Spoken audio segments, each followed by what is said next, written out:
Boston. We've been called the cradle of liberty, the Athens of America, the city of champions, the hub of the universe.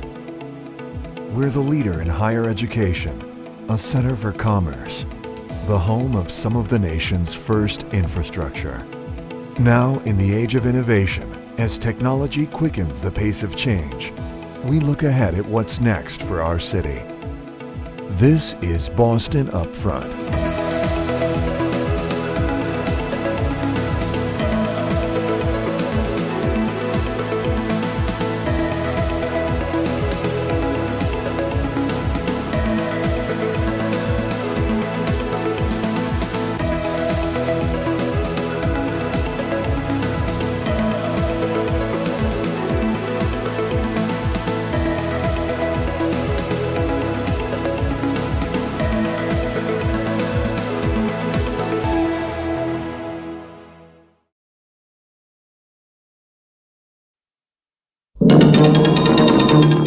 Talks to other computers. Of course it does. It's a prime.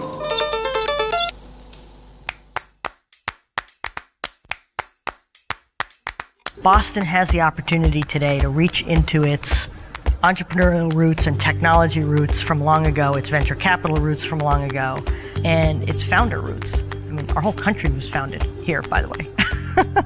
Right, so like we know how to do startups. We started the rest of the country.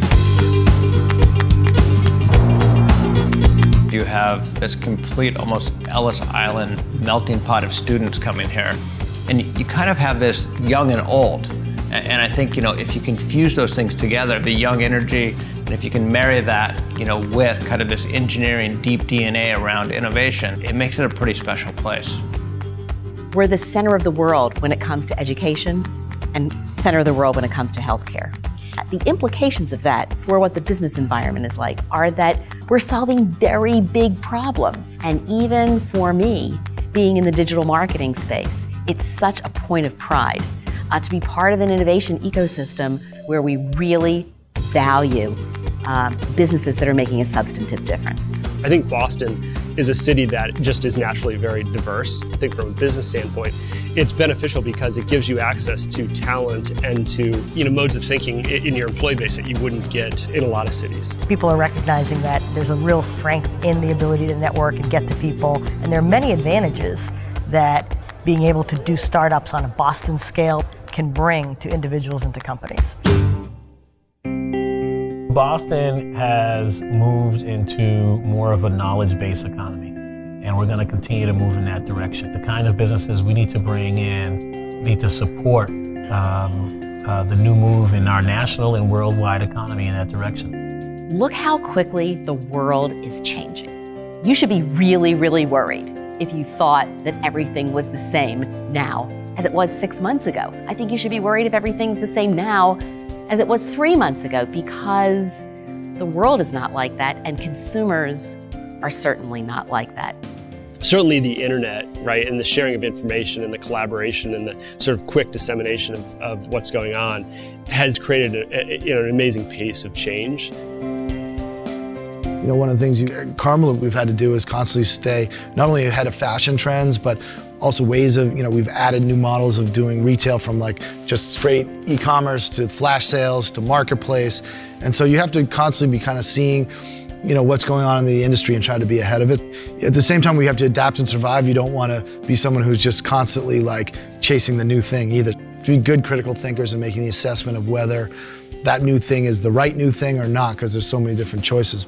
I think today businesses are really becoming very tightly integrated with their technology, and so the technology and the technology know-how and their staff's ability and their talent's ability to think through, how do I use technology and how do I use software and how do I use computers to make me more efficient, to make this business more efficient, to provide better service to my customers, is critical. And if you're not doing that, you're going to have a very hard road.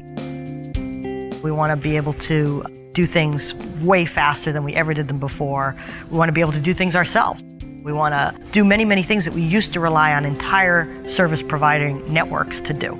So those changes are, ushering in, a whole new set of opportunities for people to, develop, products and services around all of those new technologies and around just new ways that people do things.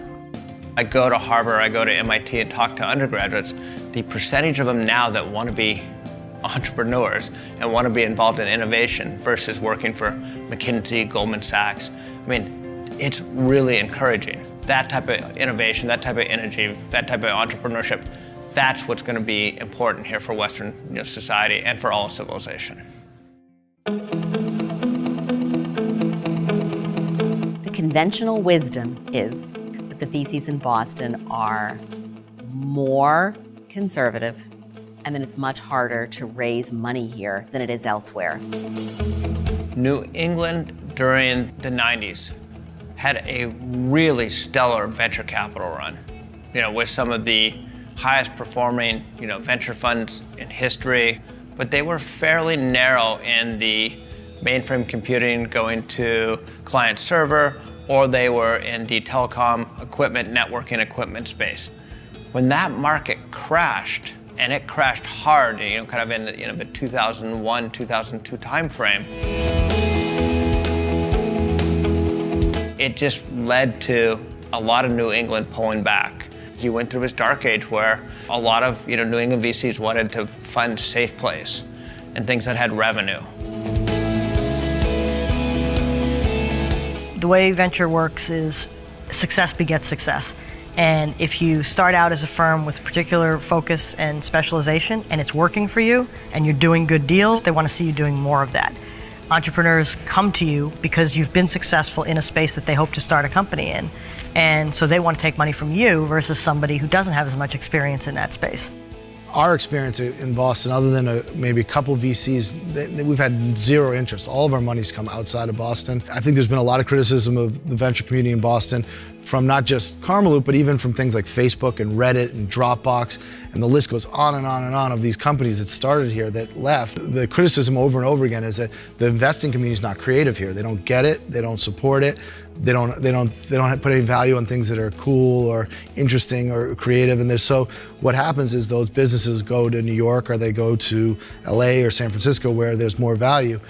When I was raising money in the beginning of my company, there was no one who wanted to talk about communities, social media. I mean, VCs would say, I don't get it. Like, why would anybody want to get online and talk to a brand? Like, that's just a total waste of time. The philosophy of a lot of New England VCs was, if it's not hard, we can't do it. But hard can mean a lot of different things. Hard doesn't necessarily need to be the science. Hard can be the customer acquisition strategies. It can be how you do a lot of different things around a business model. We all need differentiators and barriers to entry. It just doesn't always have to be that piece of science and technology. You look at the venture community in Boston, it's all white guys who live in Wellesley. And I think that there's nothing wrong with that, but if we don't have a more diverse group, if we don't have more women, we don't have more people of different backgrounds investing, you're going to get the people who think in the same ways, who kind of live in the same world, and only invest in people who kind of look like them and feel like them. So I think we have to continually be aware and conscious until you can sort of look around on any dimension and see a really nice span of diversity. And I don't think we see that on many dimensions at all.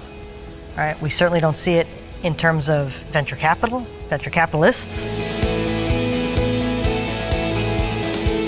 We certainly don't see it represented in a lot of the engineering organizations of technology companies. So, for sure we have some work to do. I think true innovation does happen when disciplines collide.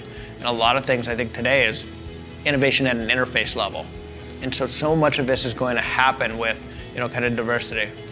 And, this is what happened back in the telecom network and equipment bust.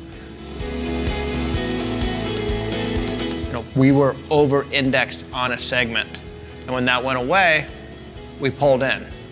And I hope Boston never again kind of pulls in and stops really fueling innovation. We are the #1 city for bio-life, biotech, biohealth growth in the country. I think one of the areas that we're really excited about here is healthcare IT. You have the best medical institutions, medical brains, and then you have the IT and the infrastructure side here. I think Boston is the greatest market to start a security company. because of its proximity to New York, because of its access to talent, because of venture capitalists that know the space really well and have a focus on information security investing. And then I think tech-driven services. Boston has always been strong on services. I mean, you look at a lot of large consultancies that started here, Bain and Boston Consulting Group. A lot of those folks come out and start other more specialized consulting companies, and more recently, technology-driven services companies. You know, I think that's been an area of focus for Boston innovation as well. Some other areas that we're seeing things are in marketing automation, and I think the lineage goes from Constant Contact to HubSpot to things like Insight Squared, Objective Logistics. Robotics is going to be a really big cluster here. It makes sense to me why Boston could be a great e-commerce market and why we've, I think, been able to be so successful here. It's got a cool combination of sort of tech, software, very capable talent, combined with sort of merchandising, and it's in a geographic area that's not quite as competitive as the Valley, would be in San Francisco. So we're competing with a different group of companies, and it I think creates just an interesting opportunity for e-commerce players to be very successful here. Boston could make a real push behind a couple of these areas, put a stake in the ground and say we are going to be the leading provider of the best technologies in the world in these sectors. And we're going to make it incredibly attractive for entrepreneurs in those areas to come here and build their companies versus anywhere else. There's a lot of innovative things that Boston could do if it truly wants to reinvent itself around a couple of sectors. All the pieces are there. To be part of Boston's exciting new spirit, just call 1-800-858-0200. It'll cheer you right up. I think that one of the first things we have to do is just take what we already have here and really market it and celebrate it. And I think, I don't think it's anything that Boston's doing wrong other than it just doesn't come natural to us. The fact is that we have to market ourselves better, that we have the workforce here. We have the ability to build buildings, in some cases cheaper than other cities around the country. We have a very educated workforce, and we also have a workforce that might not have the college degrees in some of these industries that have the ability to be trained, and we have the facilities to train them. I don't really care if other people in big companies move here. And I sometimes think that we actually celebrate that too much. Because I think what we need is kind of the built in Boston, staying in Boston, dollars spent here, part of the fabric, giving back to this community versus Amazon coming in or Facebook coming in or Google or Microsoft. I look at them as tourists. I think our steak is way better than our sizzle. I do think that we have untold stories. I think we have exciting businesses, and we could do a much better job of building our brand. There are so many young people with so many interesting ideas, and we lose so many of them every year, and that's fine. We export talent, and that's okay. But if we're losing people because they don't feel like they have a welcoming place to start their business, that's on us. So I think it's really important for us to provide that space and that mentorship to expand on these organizations like Mass Challenge, to make sure that we're providing an opportunity for smart college students and other people to start their businesses, fall in love with Boston while they're there, and then stay here. There are a lot of people out there that are hungrier than us. If we don't get hungry, we're going to lose our edge. I think the companies here that are really being successful, whether it's the Wayfairs, the HubSpots, the DataZoos, they understand the value of talent. They've made coming to work for those companies like playing on the Boston Red Sox. And they are attracting the best. And when you attract the best, you end up getting more of the best. I think that if you give your people an environment to work in where they can breathe and feel productive and have fun and feel like they're really, really respected, I think your quality goes up. And I think if you create a work environment and a culture in which people don't feel that way, your quality goes down. It's not just that you lose your people. It's that the experience that your customers get deteriorates significantly. We're trying to create the best e-commerce business in Boston. We're trying to create the best place to work.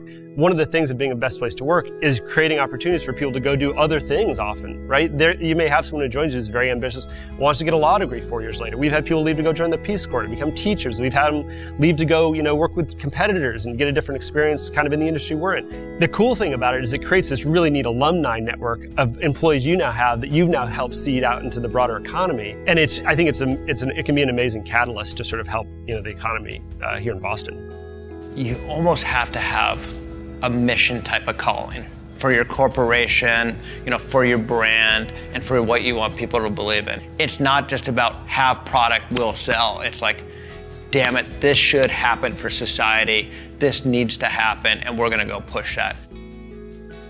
I've always been struck by how giving this community is, how much of a spirit there is of wanting to come together, wanting to help each other, and then wanting to give back. So I'm really proud to be part of the Boston innovation scene because we are all in this together. And the more innovative and successful our economy is, the more that success will beget other success. I think all over the world, Boston is known as the place where young people come to change their lives. They come here for school because they want a transformational experience. I'd like Boston to be the place where people build businesses that will transform the world, where we continue to solve the biggest problems, and where collectively, this is the place where we really make a dent in the universe.